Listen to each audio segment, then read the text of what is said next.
Hi friends, ನೀವು ನೋಡ್ತಾ ಇದ್ದೀರಾ ಸ್ಪೀಡ್ ಸರ್ಕಾರಿ ಮಾಹಿತಿ ಯೂಟ್ಯೂಬ್ ಚಾನಲ್. ಸ್ನೇಹಿತರೆ, ಗೃಹಲಕ್ಷ್ಮಿ ಯೋಜನೆಯ 20ನೇ ಕಂತಿನ ಯಾವ ಈ ಜಿಲ್ಲೆಗಳಿಗೆ ಜಮಾ ಆಗುತ್ತೆ ಇವತ್ತು, ಆ ಒಂದು ಮಾಹಿತಿನ ತಿಳಿಸ್ಕೊಡ್ತಾ ಇದ್ದೀನಿ. ವಿಡಿಯೋನ ಸ್ಕಿಪ್ ಮಾಡದೆ ವಿಡಿಯೋನ ಕೊನೆಯವರೆಗೂ ನೋಡಿ. ಹಾಗೆ ವಿಡಿಯೋ ಇಷ್ಟ ಆದರೆ ಒಂದು ಲೈಕ್ ಮಾಡಿ. ನಮ್ಮ ಚಾನಲ್ನ ಏನಾದರೂ ಇನ್ನೂ ಸಬ್ಸ್ಕ್ರೈಬ್ ಆಗದೆ ನೋಡ್ತಾ ಇದ್ದೀರಾ ಅಂದ್ರೆ ಇದೇ ರೀತಿ ಹೊಸ ಹೊಸ ನೋಟಿಫಿಕೇಷನ್ಗಾಗಿ ನಮ್ಮ ಚಾನಲ್ ಸಬ್ಸ್ಕ್ರೈಬ್ ಮಾಡಿಕೊಂಡು ಬಾಜು ಬರುವಂಥ ಬೆಲ್ ಐಕಾನ್ ಮೇಲೆ ಕ್ಲಿಕ್ ಮಾಡ್ಕೊಳ್ಳಿ ಸ್ನೇಹಿತರೆ. ಮುಂದೆ ನಾವು ಹಾಕುವಂಥ ಪ್ರತಿಯೊಂದು ವಿಡಿಯೋದ ನೋಟಿಫಿಕೇಷನ್ ನಿಮಗೆ ಬರುತ್ತೆ ಅಂತಲೇ ಹೇಳ್ಬೋದು ಸ್ನೇಹಿತರೆ.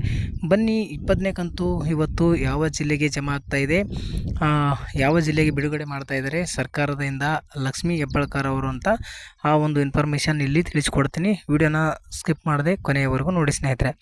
ಹೌದು ಸ್ನೇಹಿತರೆ, ಈಗ ಈ 19ನೇ ಕಂತು ಪ್ರತಿಯೊಬ್ಬ ಫಲಾನುಭವಿಗಳಿಗೆ ಜಮಾ ಆಗಿರುವಂಥದ್ದು. ಉಳಿದಂಥ ಒಂದಷ್ಟು ಫಲಾನುಭವಿಗಳು 15 ಅಥವಾ 10-15% ಫಲಾನುಭವಿಗಳು ಮಾತ್ರ 19ನೇ ಕಂತಿನ ಒಂದು ಹಣ ಪಡೆಯುವಲ್ಲಿ ಒಂದು ಇನ್ನೂ ಪಡೆದಿಲ್ಲ. ಅವರು ಕೆಲವೊಂದಿಷ್ಟು ಫಲಾನುಭವಿಗಳು ಉಳ್ಕೊಂಡಿದ್ದಾರೆ. 10-15% ಜನರು ಉಳ್ಕೊಂಡಿದ್ದಾರೆ. ಅವರಿಗೆ ತಾಂತ್ರಿಕ ಕೆಲವು ದೋಷಗಳಿಂದ ವಿಫಲ ಆಗ್ತಾಯಿದೆ. ಕೆಲವರಿಗೆ ಇನ್ನೂ ಬ್ಯಾಂಕ್ ಖಾತೆಯಿಂದ ತೊಂದರೆ ಆಗ್ತಾಯಿದೆ. ಕೆಲವರು ಆಧಾರ್ ಸೀಡಿಂಗ್ ಇಲ್ಲ ಅಂತ ಒಂದಿಷ್ಟು ತೊಂದರೆಗಳಾಗ್ತಾಯಿದೆ. ಅವರು ಏನಾದರೂ ಬ್ಯಾಂಕ್ ಖಾತೆ ಅವು ಇವು ಸರಿಪಡಿಸಿಕೊಂಡ್ರೆ ಕೆಲವೊಂದಿಷ್ಟು ಮಂದಿ ಮತ್ತು ಈ KYCಯಿಂದ ತೊಂದರೆ ಆಗ್ತಾ ಇರುವಂಥದ್ದು. ಈ ಎಲ್ಲ ಸಮಸ್ಯೆಗಳಿಂದ ಕೆಲವೊಂದಿಷ್ಟು ಜನರು ಇನ್ನೂ ಬಾಕಿ ಉಳ್ಕೊಂಡಿದ್ದಾರೆ. 100% ಇನ್ನೂ ಆಗಿಲ್ಲ 19ನೇ ಕಂತು. ಹಾಗಾಗಿ ನಾನು ಪ್ರತಿದಿನ ವಿಡಿಯೋನ ಮಾಡ್ತಾ ಇರ್ತೀನಿ ಅದ್ರ ಬಗ್ಗೆ. ಅದಕ್ಕಾಗಿ KYC ಮಾಡ್ಕೊಳ್ಳಿ, ನಿಮ್ಮ ಬ್ಯಾಂಕಿನಲ್ಲಿ ಏನಾದರೂ ಸಮಸ್ಯೆ ಇದ್ದರೆ ಸರಿಪಡಿಸ್ಕೊಳ್ಳಿ ಅಂತ ನಾನು ಮೊದಲೂ ಕೂಡ ವಿಡಿಯೋ ಮಾಡಿದ್ದೆ. 19ನೇ ಕಂತು ಬಿಡುಗಡೆ ಆಗುವ ದಿನಾಂಕದಿಂದ ಪ್ರತಿದಿನವೂ ಹೇಳ್ತಾ ಇರ್ತೀನಿ.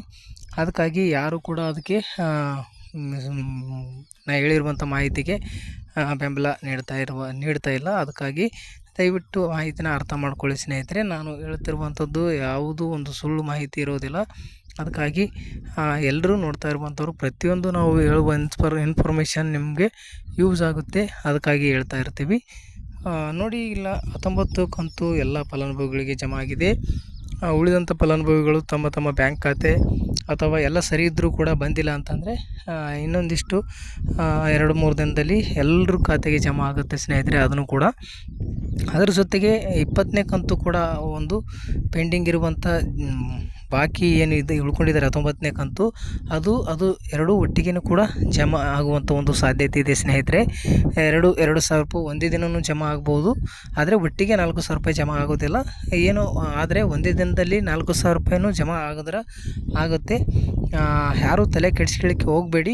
ಏನಾದರೂ ಬ್ಯಾಂಕಿನಲ್ಲಿ ಸಮಸ್ಯೆ ಮತ್ತು ಒಂದು KYC ಏನಾದರೂ ನೀವು ಮಾಡಿಲ್ಲ ಅಂತಂದರೆ ಅಂಥವರು ತಲೆ ಕೆಡಿಸ್ಕೊಂಡು ಅದನ್ನು ನೀವು ಕಂಡೀಷನಾಗಿ ಮಾಡಲೇಬೇಕು ಕಡ್ಡಾಯವಾಗಿ ಅಂತ ಹೇಳ್ಬೋದು.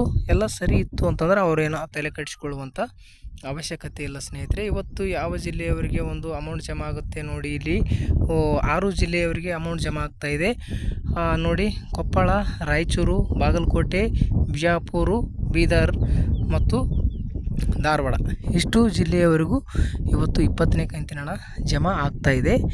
ಇವು ಹಣ ಯಾರಿಗಾದರೂ ನಾ ಹೇಳಿರುವಂಥ 6 ಜಿಲ್ಲೆಯವರು ಏನಾದರೂ ವಿಡಿಯೋ ನೋಡ್ತಾ ಇದ್ದರೆ ಇವತ್ತು ಬಂತಾ ಇಲ್ಲ ಅಂತ ದಯವಿಟ್ಟು ಕಮೆಂಟ್ ಮುಖಾಂತರ ತಿಳಿಸಿ ಸ್ನೇಹಿತರೆ. ಇದೇ ರೀತಿ ನಾವು ಪ್ರತಿದಿನ ಹೊಸ ಅಪ್ಡೇಟ್ ಕೊಡ್ತಾ ಇರ್ತೀವಿ ನೋಡಿ. ನಾನು ಮೊದಲು ಕೂಡ ಹೇಳಿದ್ದೆ 19ನೇ ಕಂತು ಇದೇ ದಿನ ಬರುತ್ತೆ ಅಂತ. ಅದೇ ರೀತಿ ಎಲ್ಲರಿಗೂ ಅಮೌಂಟ್ ಕೂಡ ಜಮಾ ಆಗಿದೆ. ಅದಕ್ಕಾಗಿ ನಮ್ಮ ಚಾನಲ್ ಮೇಲೆ ವಿಶ್ವಾಸ ಇಟ್ಟು ಸಬ್ಸ್ಕ್ರೈಬ್ ಮಾಡ್ಕೊಳ್ಳಿ ಅಂತ ಹೇಳ್ತಾ ವಿಡಿಯೋನ ಮುಗಿಸ್ತಾ ಇದ್ದೀನಿ. ವಿಡಿಯೋನ ಕೊನೆವರೆಗೂ ನೋಡೋದಕ್ಕೆ